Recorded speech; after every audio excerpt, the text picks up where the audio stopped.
Good morning. On behalf of the NLN, on behalf of the NLN Board of Governors and the NLN staff, welcome to the National Faculty Meeting, generously sponsored this year by EMS, Education Management Solutions. Thank you for your support of this important session. I am Dr. Yolanda Van Riel, NLN Chair-elect, and I am honored to introduce this year's meeting. I also hope that everyone enjoyed their evening and all that the Summit and San Antonio has to offer.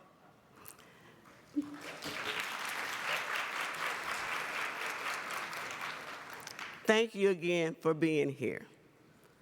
Earlier this morning, we heard Dr. Gerry Almiller's enlightening, inspiring presentation about simulation and competency-based education and how we can best prepare the next generation of nursing students for their future success.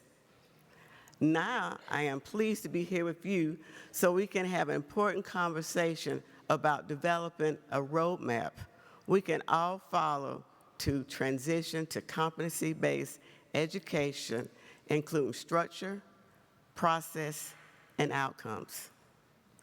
It is now my distinct honor to introduce our wonderful speaker, Dr. Gerry Altmiller.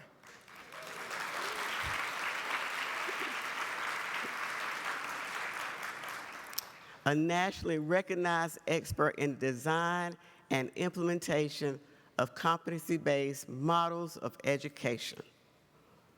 Dr. Altmiller is a clinical nurse specialist consultant for Jefferson Einstein Healthcare Network in Philadelphia and director of the Quality and Safety Innovation Center at the College of New Jersey.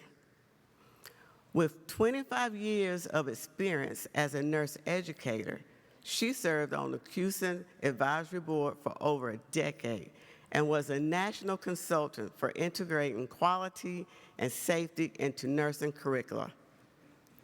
Dr. Altmiller authored the Teamwork and Communication module of NSCSBN's Transition to Practice program, and in 2014, she received a Lindback Award for Distinguished Teaching.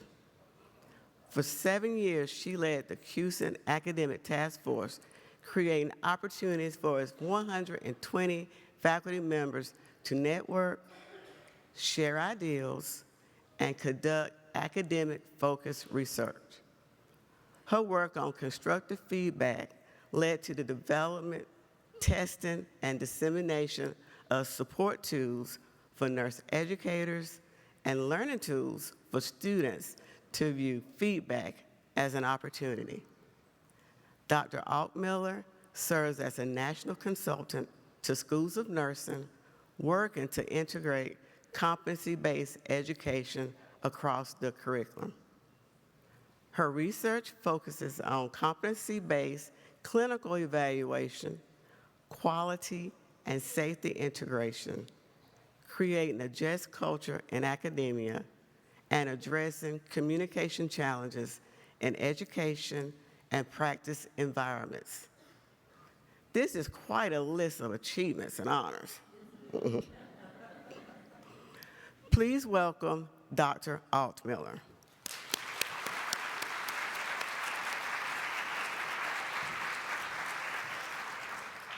Good morning, everyone. Thank you for that wonderful introduction. I want to thank the NLM for giving me the opportunity to talk with you today. So I am going to be giving you some practical ideas about how you can do this at your school, working in the structures that you already have there. So I'll start out by telling you I really have no conflict of interest. Everything I have, I give away. So if you see something you like, my email's at the end, write to me, I'll give it to you. You'll have access to these slides as PDFs, and all the links are live. So if there's something on there that you want, you can access the link and get to it. So let me start out by telling you a story to try to explain to you why we need to move to competency-based. I have a colleague who is here from University of Iowa, and when all of this started to roll out around 2021, she and I were kibitzing back and forth via email, and she told me a story about something that was happening in her class, and I said, this is a perfect example of why we need to do this. Can I use this forever? And she said yes. So I'm going to put the story up, and I just want you to read along with me. So this is cut from her email. I teach an online class in clinical data management during which students do practice exercises using Excel, basics like sorting data using formulas, as well as using the more advanced statistical functions. They have step-by-step instructions, the evaluation rubric, and a week to work on it and ask questions during the same week of related content. Then they submit the Excel worksheet that demonstrates they've used all the skills we want them to practice. A couple of weeks ago, I had a student who didn't put the formulas in for the assignment, so she lost a decent amount of points. She then emailed and said she knew how, but couldn't get it to work for some reason, and because it was almost due, she didn't have time to ask questions. I had this sudden epiphany that the assignment was designed to evaluate competency and not knowledge. And that's why the fact that knew how didn't matter if she couldn't actually execute it. And that's really where we have been living for a long time. And not that we were doing anything wrong. We were told to teach for knowledge. I mean, that's what we did. Let's think about it in a very basic way. So I have taught med-surg nursing in undergrad education for 25 years. This is a story of one of my students. The student went through fundamentals, learned 5 rights of med administration, 3 checks of the MAR, 2 patient identifiers, passed fundamentals, took exam questions on all of this. Then she had a pharmacology course, did all of that, passed that, got to med-surg. She was on the clinical floor. She had to give Lasix 20 milligrams and low pressure 12.5 milligrams to a patient.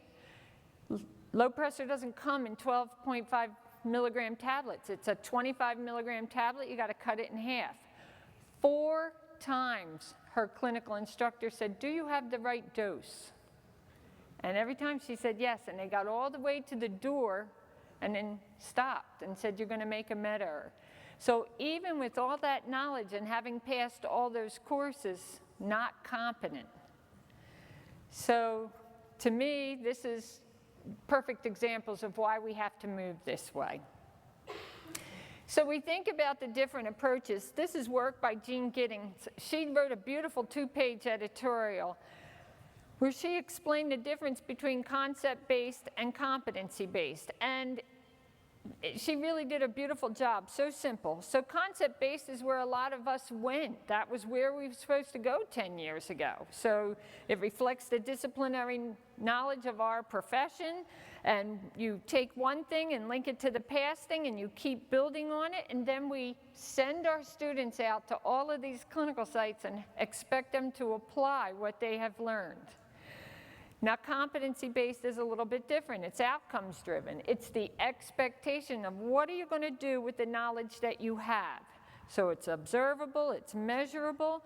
It's really the intersection between knowledge and action. And is there room for both? Yes. Knowledge isn't going anywhere. We still are going to give exams for the rest of our lives. But the things that we have to understand is exams are not measures of competency. They are measures of knowledge. If you write really great questions, they could be a measure of clinical judgment, but they are not measures of competency.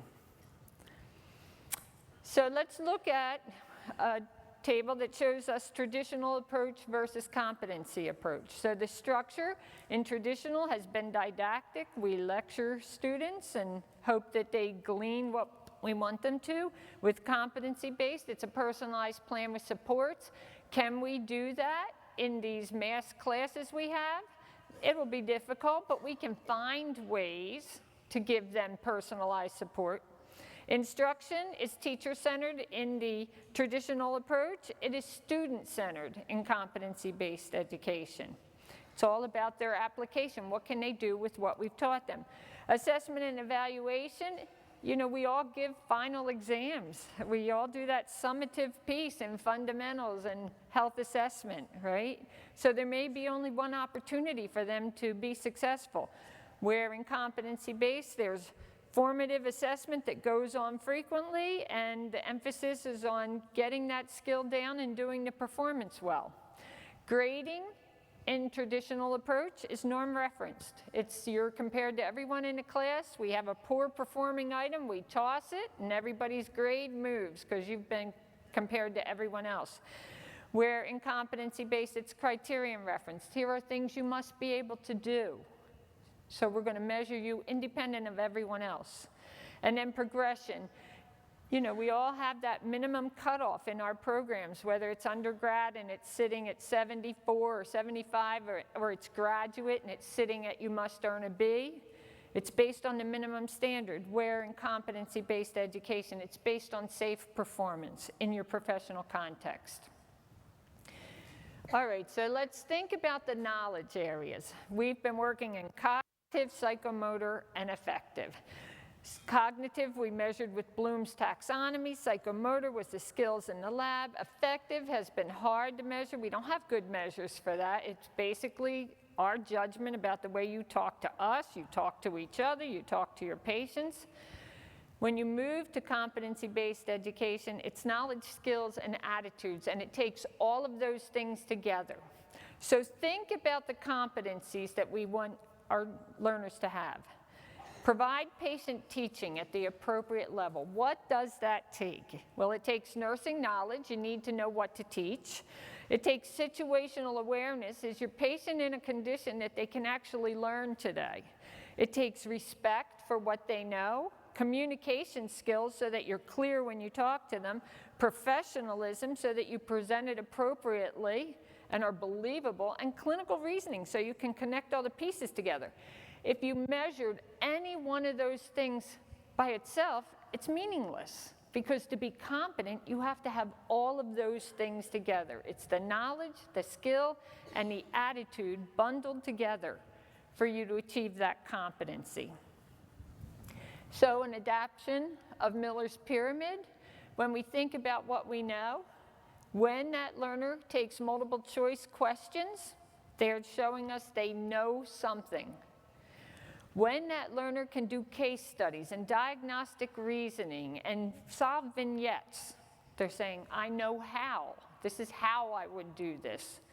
When we put them in that standardized simulation where everything is controlled, and they move through the motions, and they do the right things, and they make the correct decisions, that shows how. But the only way to know that they're really competent is when they do it, and you have direct observation of that with them performing in their professional role. And this is not just about clinical performance.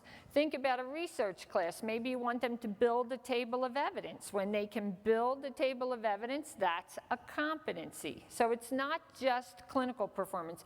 It's about what can you do with what you've learned. So in our traditional approach, we have course outcomes. We think of these great things to teach by and use in the classroom to make it interesting for them. Then we develop learning assessments, and we hope it all fits into the program outcomes. With competency-based education, it's backward designed for the structure of your curriculum. So you must start with your end of program outcomes. What is it that your learner should be able to do at the end of the program?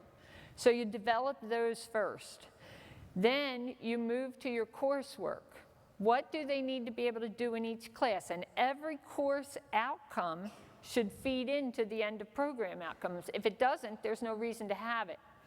And those course outcomes should be competency statements, just like the program outcomes. No more list, discuss, describe, explore. That's knowledge base.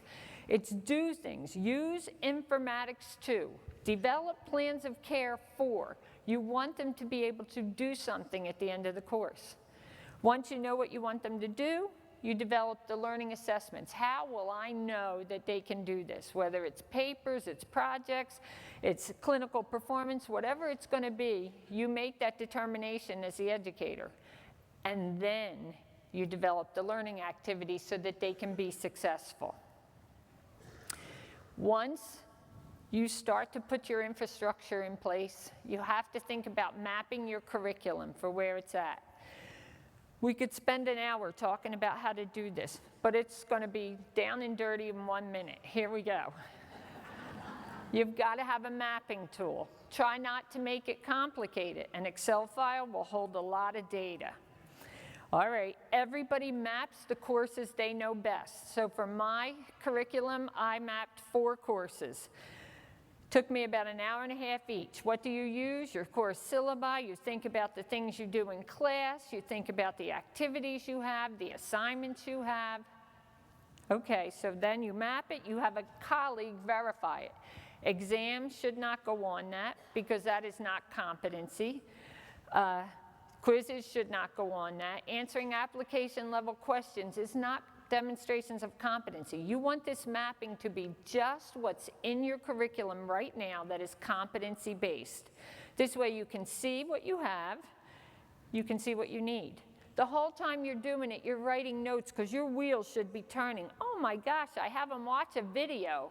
That's not competency-based, but if I take that and put a discussion behind it and say, what did you learn from it and how are you going to use it in your practice? Oh, now we've moved it over to competency-based education because you're thinking, what are you going to do with this? So your wheels will be spinning while you're mapping. Keep notes.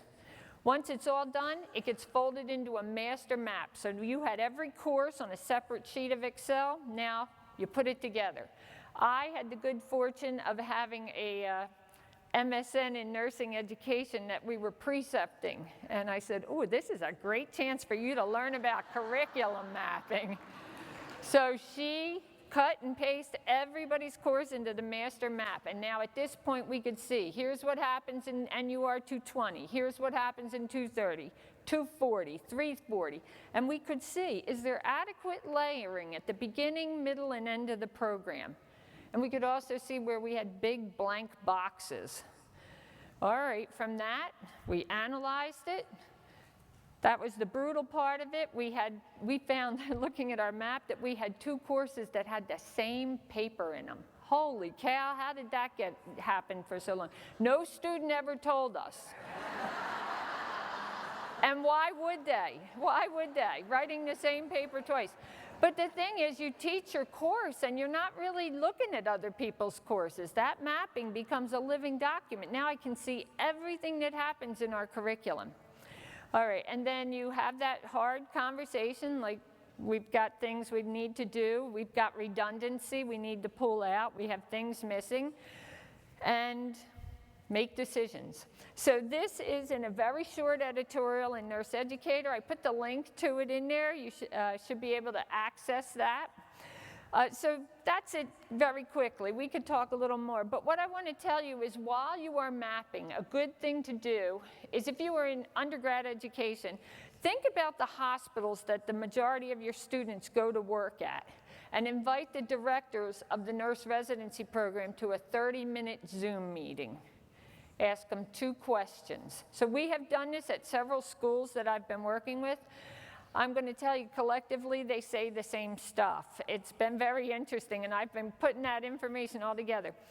Listen, the 2 questions are, what practice gaps do you see in the abilities of your nurse residents? The second question, what strengths would you like to see in nurse residents that you're not seeing? Now listen, I worried. I thought they're not going to talk, so I had all these prompts. I could hardly get a word in. I was writing furiously while they were talking. They had a lot to say about it. I'm just going to share one piece of it. Like, they gave real-world examples. This was some examples of practice gaps and teamwork. Things like, I'm an RN, it's not my job. Or delays in care, waiting for the patient care assistant to do a job. Unsure whose role is what. How to work with LPNs and PCAs. Difficulty functioning outside of their norm when things went wrong, or unsure who to ask for help, when to call for help, who to call, and multiple practice partners saying the same thing at multiple spots across the nation. These are great examples for us to know about. The reason you want to ask them is then you take this back to your faculty and say, here's what our practice partner's saying. And I will tell you, at some schools when we presented it, people said, oh, I cover how to work with other people on the team, physicians, LPNs, PCAs. Covering it isn't cutting it. You got to do something with it. Create simulations where they actually have to delegate activities or understand who can do what. All right, so once you map, you've got your program outcomes, that's your North Star, you're constantly working toward that. Once you map, now you are thinking about how we're going to address this. One of the biggest deficits we've had is systems-based thinking. Listen, we teach these people how to be nurses and how to take good care of people. They want to come in and, save lives and stamp out disease, and we just get on that train with them. But they need to understand you're going into a business. It is a business. You've got to prevent CAUTI and CLABSI and all these other things, and you've got to, follow the rules and take care of people. There's consequences when we don't do what needs to happen, not only to the patient, but to the financial health of the institution. So we need to teach these things. All right, so when we find we have these deficits, we make decisions as a faculty. How are we going to spread this across our curriculum? So there's multiple touch points, and they are learning this stuff. So you say beginning, middle, and end. Where are we putting this at? Now it is time to look at your courses and revise your course outcomes. You don't want to do it before the mapping because you have no idea where your gaps are and what you need to address in some of these courses. You're going to take your course outcomes and change them to competency statements. So knowledge would be describe components of a physical assessment for an adult client. Competency is conduct a comprehensive physical assessment for an adult client. Knowledge, discuss treatment options for an adolescent diagnosed with depression. Competency is develop an evidence-based plan of care for an adolescent diagnosed with depression. Knowledge, identify best practice for infection prevention in hospitalized patient. Competency is implement bundles in the plan of care for hospitalized patients. This is what you want them to be able to do in your course. All right, so this slide really lays out the incremental steps for setting up the infrastructure of your curriculum. End of program outcomes first, because that's your North Star and everything is working toward that. Then map your curriculum, see what you have, talk to your practice partners, find out what they're seeing as needs. From that, develop your course outcomes as competency statements so that it's very clear what the expectation is in your course. And then this final job, you're going to do this till you retire, all right? Continuously evolve your curriculum in incremental pieces. You cannot turn the whole thing upside down. So you fix something this fall, you fix something next spring, you fix something in fall of 25. In 3 years, your course looks different. It is slow, incremental, thoughtful, tactical changes in your course to move toward a competency-based education. All right. Now, we're going to put it down in the course level and think about what you have to do there. So it's backward design. Just like you set that infrastructure up in backward design, now you're going to look at your course in backward design. So the first thing, you decide what you want that learner to do in your course, and you write course outcomes for what they're going to do. Then you determine what the measure is going to be. How will I know that they've done it? What will validate it? And then you think about what experience am I going to give them that's going to make them be successful in showing that validation and achieving the course outcomes. And if they achieve the course outcomes, they progress to the next course. All right, so what's a competency-based assessment? I'm going to tell you it's any tool that's used to measure observable behaviors in successful performers while they're working in their given job. The problem for us in nursing is there's no one valid, reliable tool because competency is context-driven. You can be competent in med-surg nursing, but not competent in pediatric nursing. It's the context that you're functioning in. All right, so let's say, well, what's not competency-based? Skills checklist without context. I know that makes everybody uncomfortable who teaches fundamentals and teaches health assessment. Listen, we've lived our lives with this stuff, but we have to put it in context. It's not enough that you can come in the lab and put a urinary catheter in that's indwelling. You need to be able to know when to put it in. What situation is going to drive that? So there has to be a context for every skill we assess. One and done assessments. Listen, this is going to have big implications for practice because I work at a big city hospital. We have annual skills day. Everybody comes, you go through 8 stations. At the end, we put a stamp, you're competent for the year. That won't work anymore. We need to have more frequent opportunities for that hand-on, let's stay competent, let's remember how to do this well and efficiently. And then, of course, anything demonstrated solely by exams and quizzes is not competency because they measure knowledge. Knowledge is important. It's a constituent of competency. You can't be competent without it, but it's not a measure of competency. All right, so how are you going to move from skills assessment to competency assessment? You make it problem focused. Everything that you assess should have a judgment, a decision that goes with it. It can't just be show me the skill. There's got to be decision making. All right, so let's put it this way. We're going to tell the learner, patient has urinary retention, and then we step back. They have to incorporate decision making. What am I going to assess? What actions am I going to take based on that assessment? The opportunities for skills are going to be there. Physical assessment for what they had to assess. Maybe they'll do some bladder scanning. That's an important skill. Maybe they'll make a decision for an indwelling catheter, but they have to decide, will it be indwelling or will it be a straight cath? Let's look at the situation. Let's make a judgment. So that's the kind of movement we're going to need to make from skills assessment to competency assessment. Simulation is going to be important. It approximates the real work of nursing.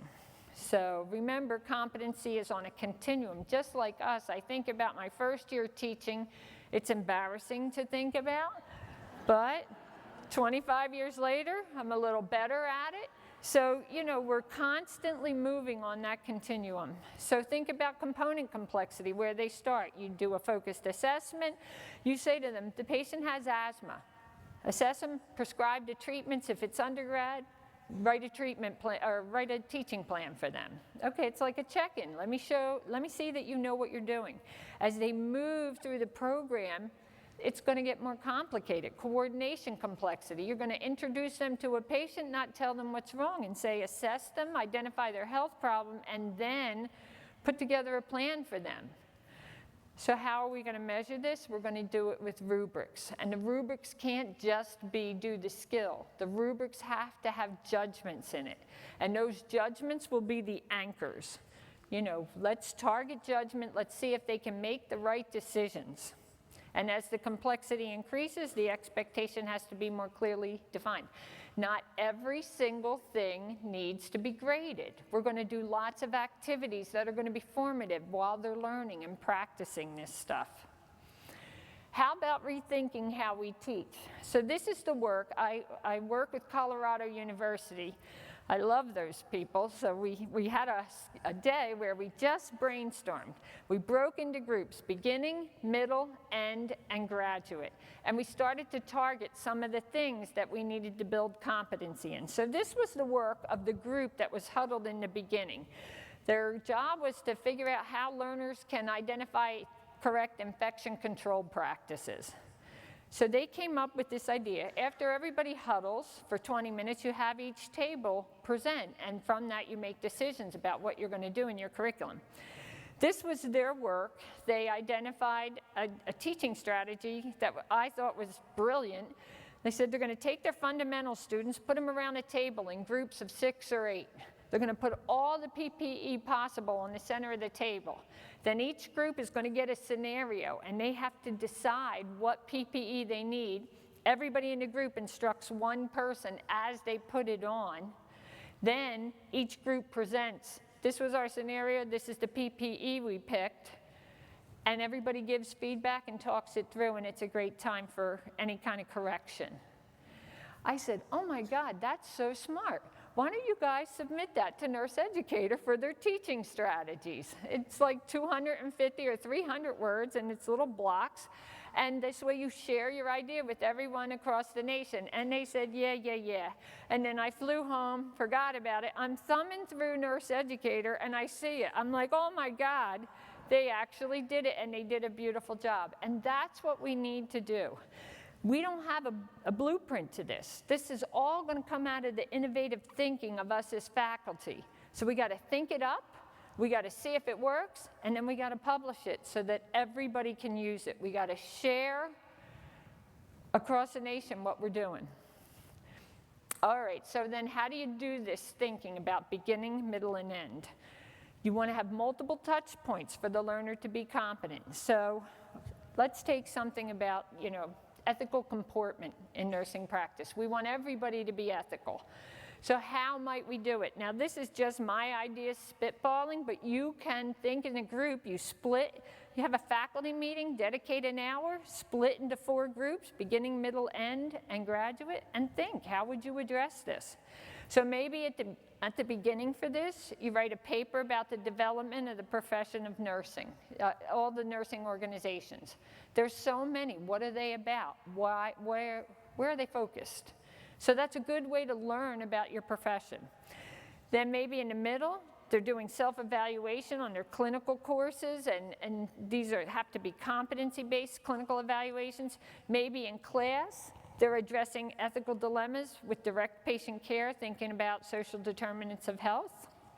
Okay, then toward the end of their undergrad program, they're supervising underclassmen at clinical as part of the leadership course. This is what we do at our school. Instead of sending them out for a preceptorship where they follow a nurse, we take our seniors and break them up and send 2 to every single clinical group. So pediatrics has the juniors and 2 seniors. All the mother baby has 2 sophomores, has sophomore students, 2 seniors. The seniors lead the underclassmen at clinical, support them, teach them, help prep them, get them ready. That's a great way for them to learn about ethical comportment. What's the right thing to do? In-class case studies, maybe about ethical dilemmas or healthcare policy. So you're thinking about how can you build it so they have to bring the things they've already learned. Then at graduate level, it would be great if we could have them join a professional organization related to whatever their specialty is.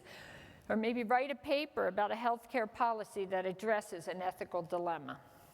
So it's that kind of thinking that you've got to get together as a faculty.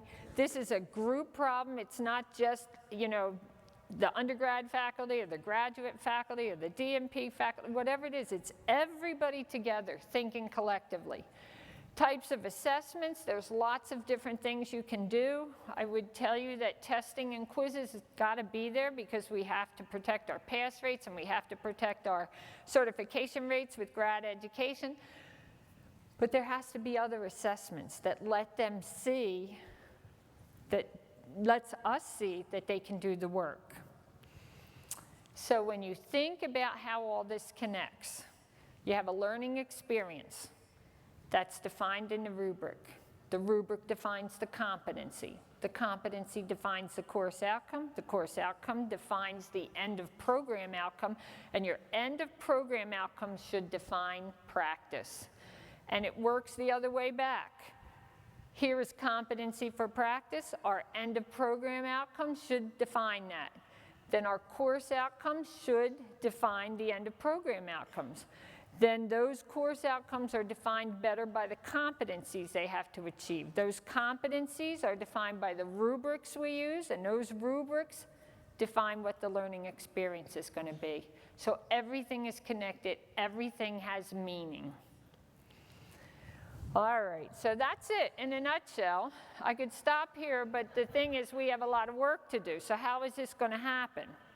You need a knowledgeable team. Is this going to come from the top, swell up from the bottom? I think about CUSIN. That was a ground swell from the bottom.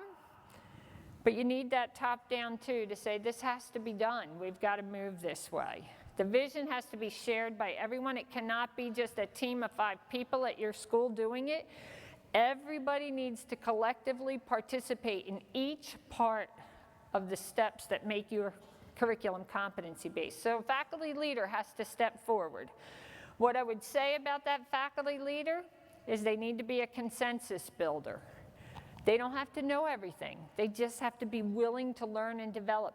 I have been doing this stuff since 21, and I'm still figuring things out and learning stuff and going, oh my gosh, how did I not see that a year ago?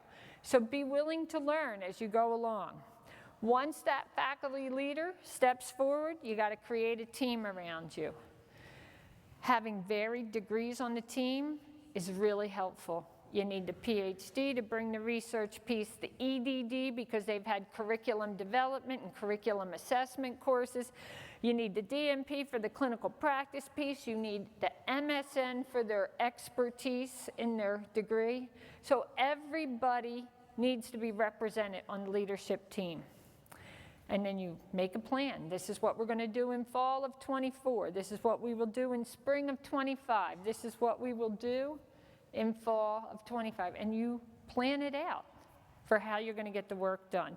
And be flexible because it's hard to stay on the plan sometimes, but the plan is there to try to keep you focused. So I do want to talk about being innovative and thinking about your environment. I was looking for something about innovation. And I came across this article in NEP it was March of 22. I almost didn't read it because it was about incivility and innovation.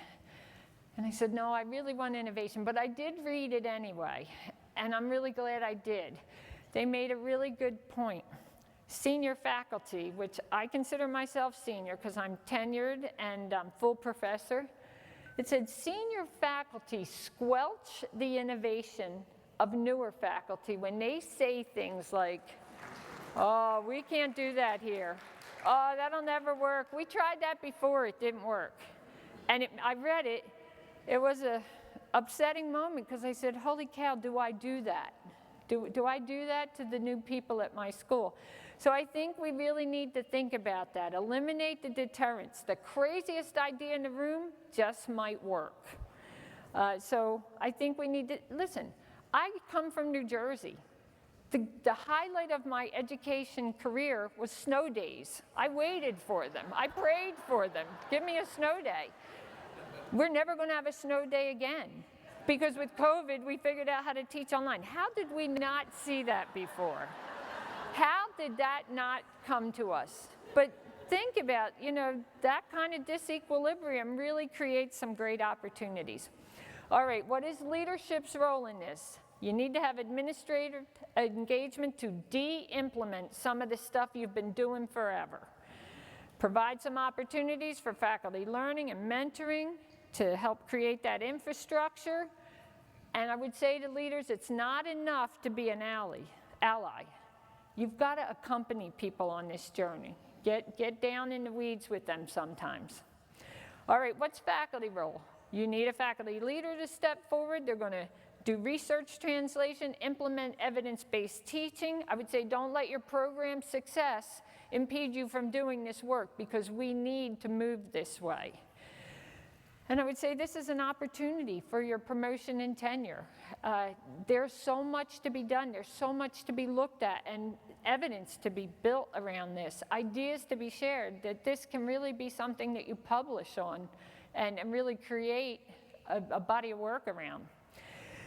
Bob Englander, who I'm happy to say is a friend of mine, he's in medical education. He wrote an article that I love about this kind of change. He did tell me medicine's been doing CBE for 20 years and we're still working on it. Okay, that's good to know. But he says, the path is not clear. The destination requires a change in identity for education. The journey requires new competencies and experimentation from educators and clinical faculty. So some things we're going to try aren't going to work. The process generates disequilibrium and a sense of loss. And this is going to take longer than resolving a technical issue. What's it going to take from all of us? Willingness to compromise. We got to give up some of the stuff we've been doing. I've sat in faculty meetings where we argue for a half hour about a word. We can't do that. We can't do that anymore. I would say be open to being fully informed. There's so much to learn. Nobody is the smartest person in the room anymore. We're all learning from each other. Respect diversity of thought. Accept new ways of viewing the reality of nursing education. And we understand we've got to give up some of what we personally value. Things we've loved doing in our class need to grow into competency activities. People will be resistant. How do you manage that? You need to really think about how people feel. Recognize that resistance to change has more to do with what that individual is thinking they're going to lose or they might gain than thinking about the change that's coming, because we all value security and balance. So sometimes you have to take a break from this. What's in it for me, meaning you? Opportunity to take an in-depth look at your curriculum, to learn as a faculty how to enhance your teaching, to consider how you might have a greater impact on the nurses that you teach. They might go into practice, be more competent, they deliver better care. That affects the patient, and it affects all the people that love that patient. So you might have a greater ripple effect, and you can create a trajectory for your career and your work. There's a lot of joy in this work. References, and I would end it with this. If not us, who is going to do this? We are the people that should do this. We're well educated, we're ready to go. This is our job. We educate our nurses, we say go out there and do your job, but understand you have two interdependent roles all the time as a nurse. One is to do your job, the other is to always be thinking about how to do your job better. Same thing for us. Do your job, but always be thinking, how can we do it better? So we are the right people to do this. So I'm going to end it here and open it up to questions. Thank you. Oh my goodness. Thank you. Thank you. Thank you. That was great. Thank you. So I invite comments and questions, So whatever Dr. you got. Altmiller, thank you so much for this. Thank you. It was very timely. It was powerful. Oh, I really you. enjoyed it, and I feel energized. I feel like I have the roadmap now, and I think everybody else feel like they have a roadmap Great. to incorporate this Thank you. time-tested concepts and methodology in a pedagogy of nursing education and into the guideposts that facilitate a smooth transition to Yes. practice for graduates of nursing programs across the spectrum of Thank higher you. education. Thank you. We appreciate you so much and your willingness to Well, share. thank you. Thank you. So Okay. And so now, I will we tell you that I have a website, and everything on it, you're free to download. You do not have to ask me. If you can do it better than me, I think that's fabulous. Take it and do something with it. You're welcome to do that. If you're looking for something that I've talked about, you can email me. I'm happy to talk to anybody about this. okay, as you come to up to answer questions, I want you to make sure that they're very brief. We'll have NLN staff, Dr. Janice Brewington, Dr. Sandra Davis, and Dr. Kelly Bryant at the mics. When you come to the mic, please share your question quick. And stay within a 1-minute time limit. And also begin by stating your name and your school. But I'm going to apologize up front because I might ask you to wrap it up and time for other questions or comments. Okay. All right, my name is Rosha. I'm with Prairie View A&M University, Houston campus. I just had a question about what's your suggestion on curriculum mapping to make it a competency-based for theory courses? So theory courses can be competency-based. They're not lecture. You need to move away from lecture. So I shared an example yesterday where I have for 25 years taught I and O. This goes in, this came out, that's the difference. We're done. It can't be that anymore. Make it competency-based. So now that's up there, but I put it in context of a patient's story.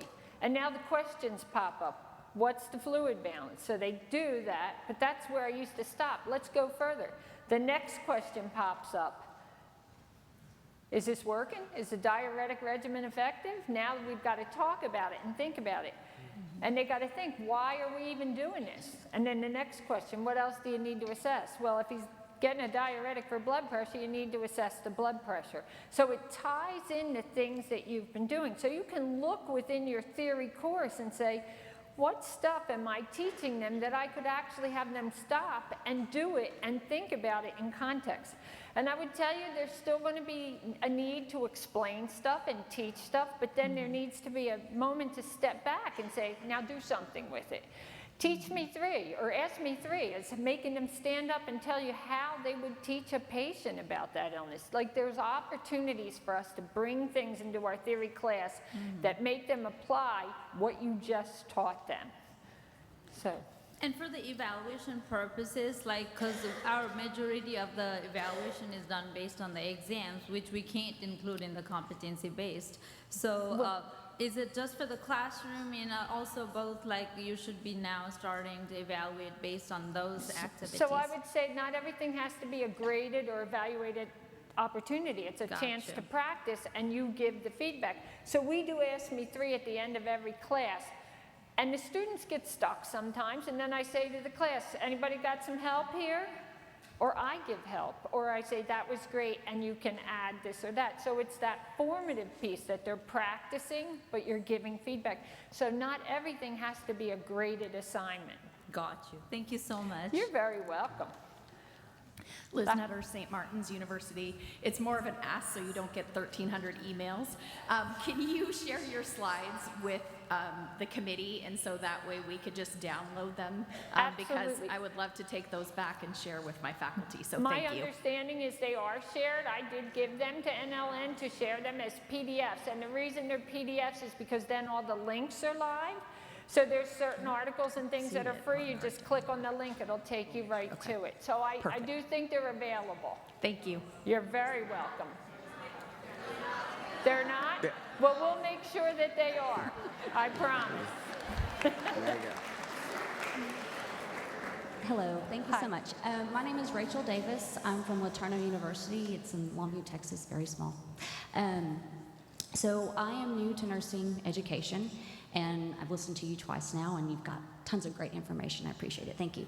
But I do have tons of questions. But one of the main ones that keeps popping up into my head over and over is a lot of our students are kind of stuck in that give me lecture, I want to know what's on the test kind of mindset. And so when we try to incorporate these learning activities, these discussions, they say, well, that's not helpful because that wasn't on the test. So how do you approach your students whenever we're getting some of that pushback? Yeah, listen, that is the fact of life, isn't it? So what I would tell you is that you have to kind of create opportunities that there's no choice here. Like in my class, we do Ask Me 3 at the end of every lecture. And I say, who wants to do the Ask Me 3, which is what you would teach a patient? And sometimes we sit there for 2 minutes. Nobody volunteers, but nobody gets dismissed till it's over. Right. So I've learned to be a patient person and just wait. I'm watching the clock. I'm thinking, they got another class to get to. So you have to create those things.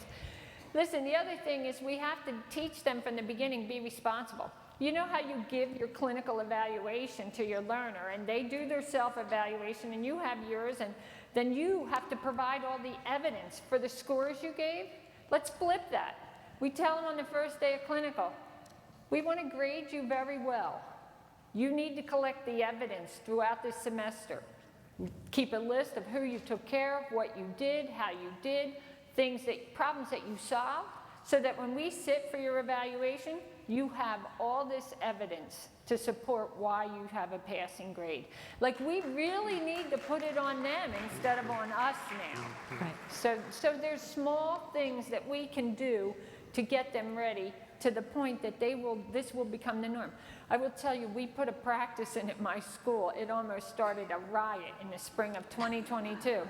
We said every junior has to go to the lab for 8 hours in practice, every senior for 10. We created a QR code. We hung it on the wall. You go in, you check in with your phone. You could only do 1 hour at a time. So if you had 10 hours, you had 10 visits.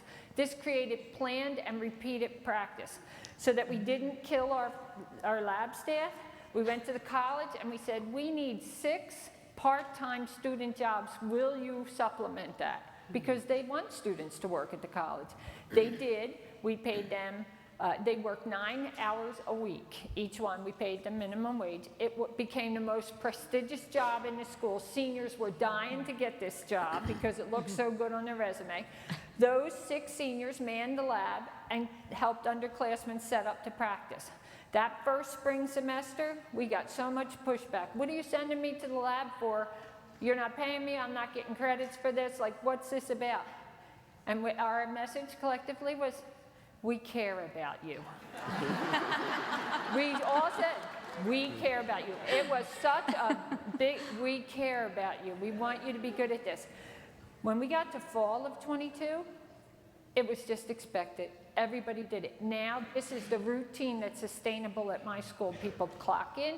It goes to a Qualtrics. I can see. I tell them, listen, September do 4 hours, October do 4 hours, November do 2, because we can't have 10 hours in the same month. You know, break it up. So I do watch it, and if somebody's deficient in a month, I send them an email.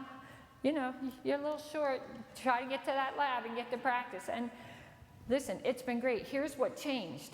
Last December, I teach the seniors in the fall semester. Normally, I write 5 action plans at least a semester for students who can't hang a piggyback, can't hang a prime an IV, sometimes can't give an injection. It's a little bit upsetting.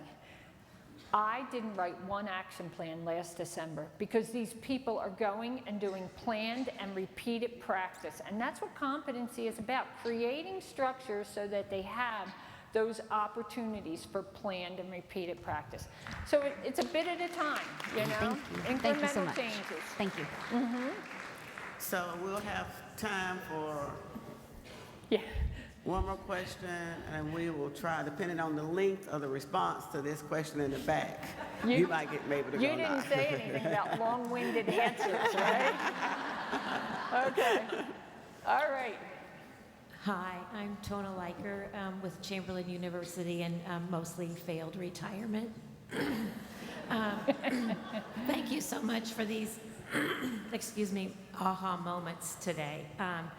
You know, to place it and to think about context, to think about accreditation as boundaries for innovation. Thank you so much.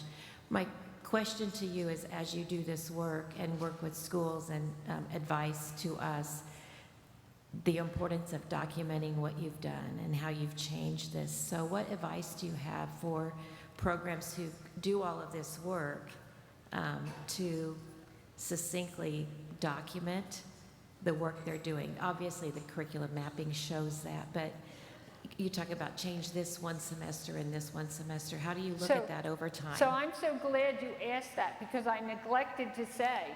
So that curriculum mapping becomes a living document. Now you go next semester, you make some changes in your course, you go back to that master map and you put those things in.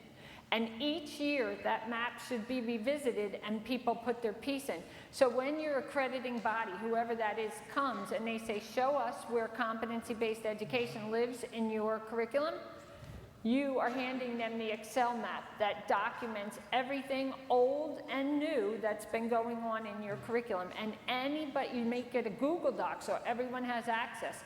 Anybody can go in and see what's being done in the courses before them so that they can develop things to build in the later courses. So that's how you document what is happening in your courses. And I will tell you, you need to prevent curricular drift. Curricular drift is where you get a course and you say, oh, I never taught this, but I don't really like that. We're not going to do that. I have this better idea.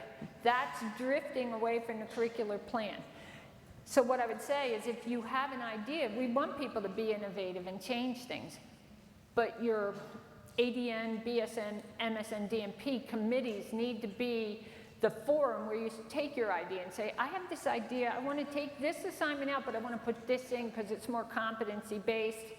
We'll get more to the course outcomes. And the curriculum committee's job is not to restrict things, it's just to have a conversation and make sure it is competency-based and it aligns with whatever your national standards are that you follow. So that's how you put things in place to catch it, to document it, to maintain it. Thank you. You're So I welcome. apologize. Thank I you don't for think asking that. We don't have enough time for your Okay. question, but Dr. Altmiller will be available once we complete this session. So Thank you thank for you for having me. joining us. Thank you so much. Thank you. Thank you for having me.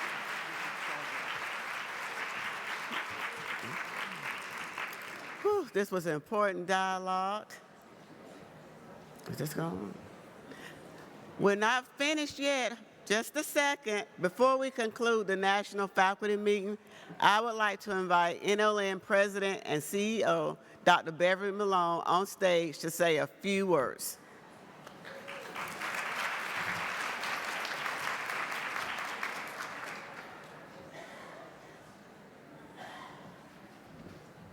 And Madam Chair.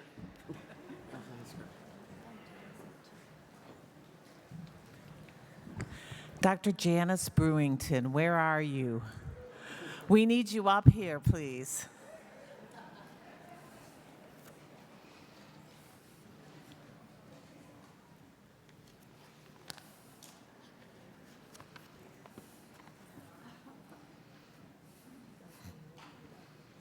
She didn't expect this.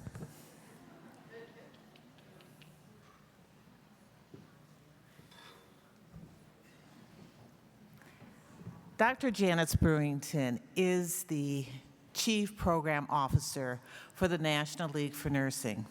And she's been doing this for 15 plus years with the National League for Nursing. And sadly, this is her last summit officially as Chief Program Officer. And I'm trying real hard not to have this impact me, but it does, because I've had the privilege, truly an honor, to work with Dr. Brewington for the last 3 years. I didn't know who I was getting, but I will tell you, the first time I met her, and her glasses, her clothes, her outfits all matched, she was a kindred spirit for me, okay? Because I love fashion. But more than that, when I worked with her, I had truly the privilege to see a visionary leader, somebody who pours herself and everything she has out for the people that she interacts with.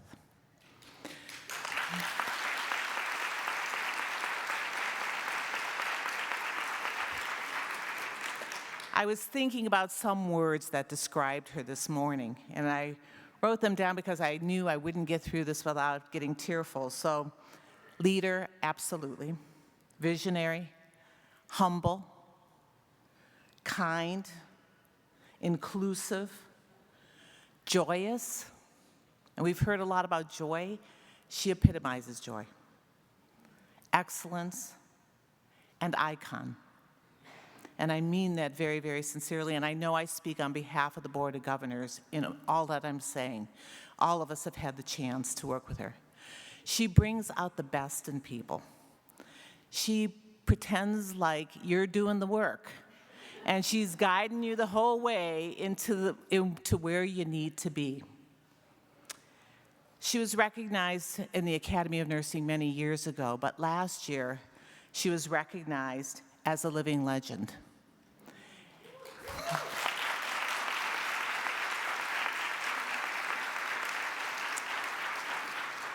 She is more than a living legend in the National League for Nursing. She truly is, we don't have an award that describes who she is for us.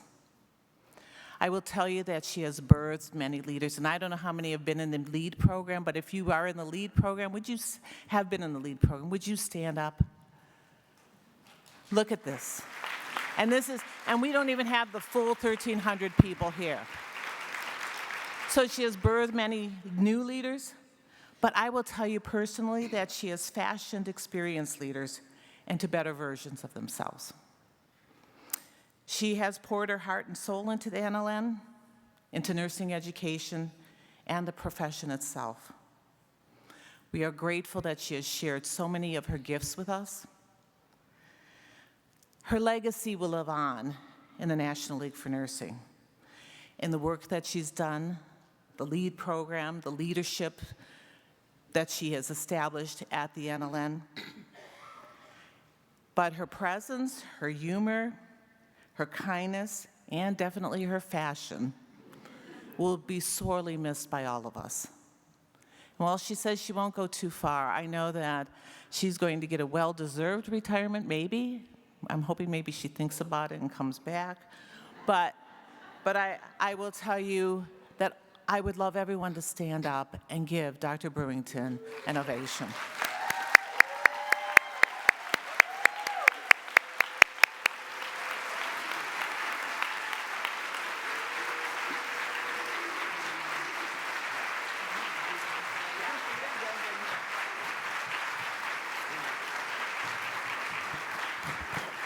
Colleagues, now it's my turn.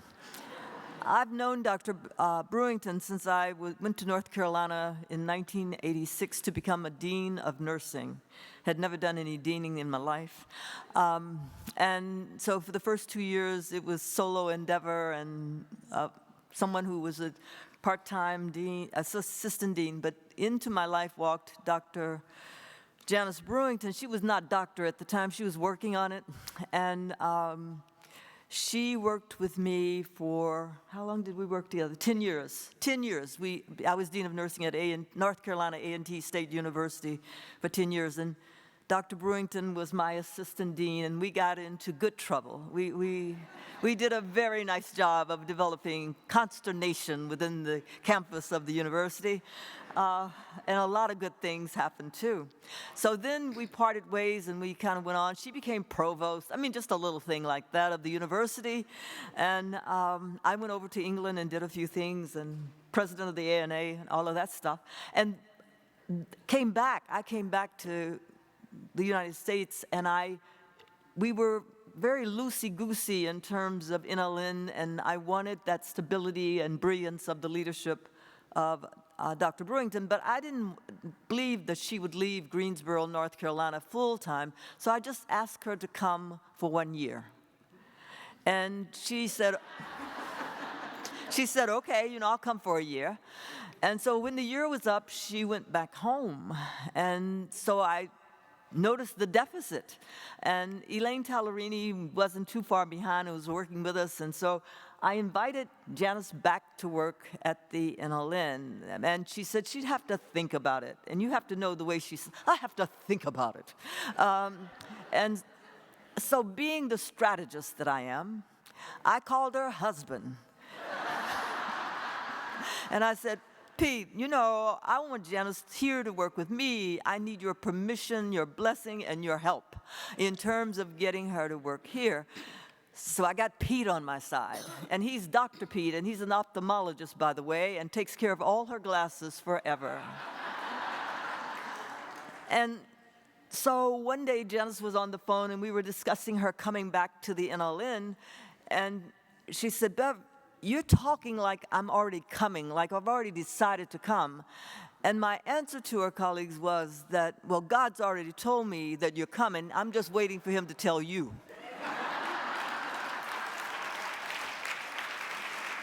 Love you much. So this is a divine inspiration right here, the results of a lot of prayer and sustenance and all that stuff that goes with it. But it's also the result of a brilliant woman who has an ability to teach leadership in a mentoring, Tavistock group experience kind of way, with an understanding of how to mentor and grow leaders for nursing and for healthcare, beyond nursing. And I just wanted to share my appreciation with the national faculty on that, along with my chair and the outstanding work, of course, of the chair-elect, who was great and fantastic. But thank you, Dr. Brewington. And please join me again in thanking Dr. Brewington.